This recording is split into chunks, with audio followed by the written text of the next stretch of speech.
Hey there. Thanks for being here with me today.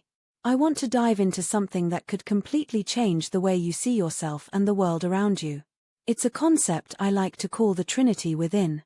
This inner Trinity includes your mind, your higher self, and your imagination.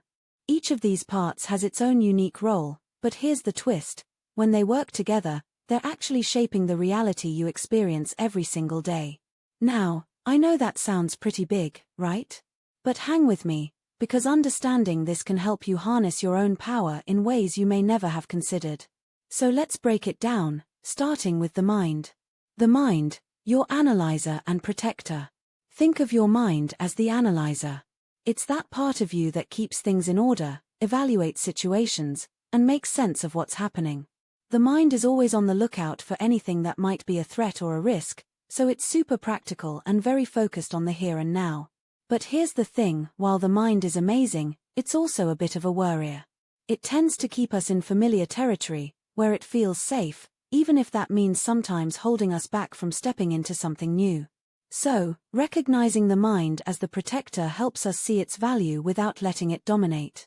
The higher self, the inner guide. Next up, we have the higher self.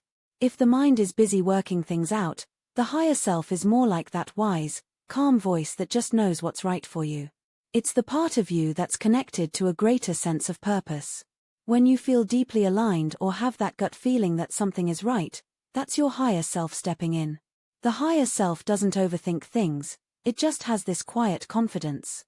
It guides you with feelings, intuition, and those little nudges toward things that resonate with who you are.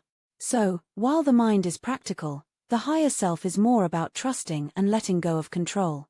When you listen to this part of yourself, you'll often find clarity and a sense of peace. Imagination, the creative powerhouse. And finally, we have imagination. This one's the bridge between your mind and your higher self. Imagination is what lets you explore beyond your current reality. It's the part of you that dreams, that envisions what could be, and that helps you see possibilities that aren't in front of you yet. Think of imagination as the what-if space. It's where ideas come to life before they're real, where dreams feel tangible. Imagination is what lets you rehearse new realities and play with ideas, even if they seem out of reach at first. When you let this part of yourself explore, you open up to a world of endless potential. How these three work together to shape reality.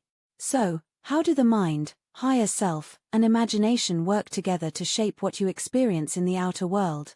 Here's where it gets really interesting. When your mind, higher self, and imagination are all on the same page, you create something called alignment or coherence.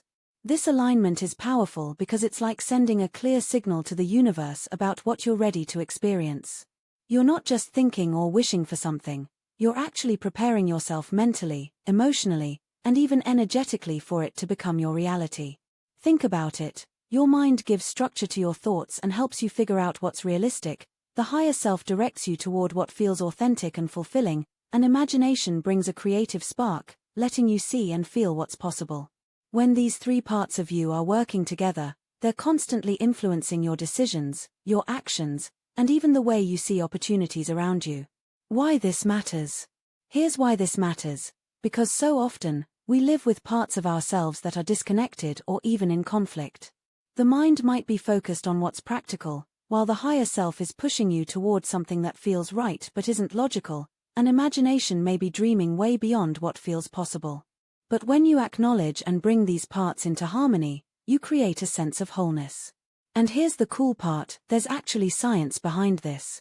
Studies show that when we visualize something vividly, our brains start to create new neural pathways as if that imagined experience is already real. In other words, you're training your brain to accept that reality, which means you're more likely to make choices that align with it. So by letting imagination paint a picture, allowing the higher self to guide you, and letting the mind plan it out, you're priming yourself to make that vision a reality. Seeing this in your own life. So, how can you start noticing this Trinity at work in your own life? Start by paying attention to the decisions you make, the way you react to opportunities, or even the way you think about your dreams. Ask yourself, am I letting my mind take over and play it safe, or am I trusting my higher self's guidance?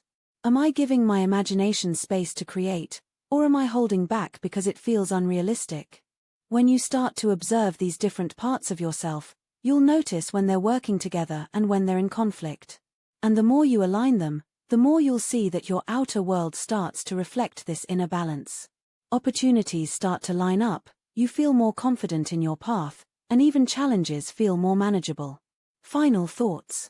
The mind, higher self, and imagination are all parts of you, each with its own role to play.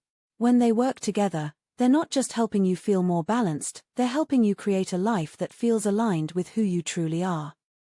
So, give each part a voice, let them work in harmony, and watch how your outer reality begins to shift in ways you may have never expected. Thanks for tuning in, and remember, everything you need is already within you. Until next time, take care.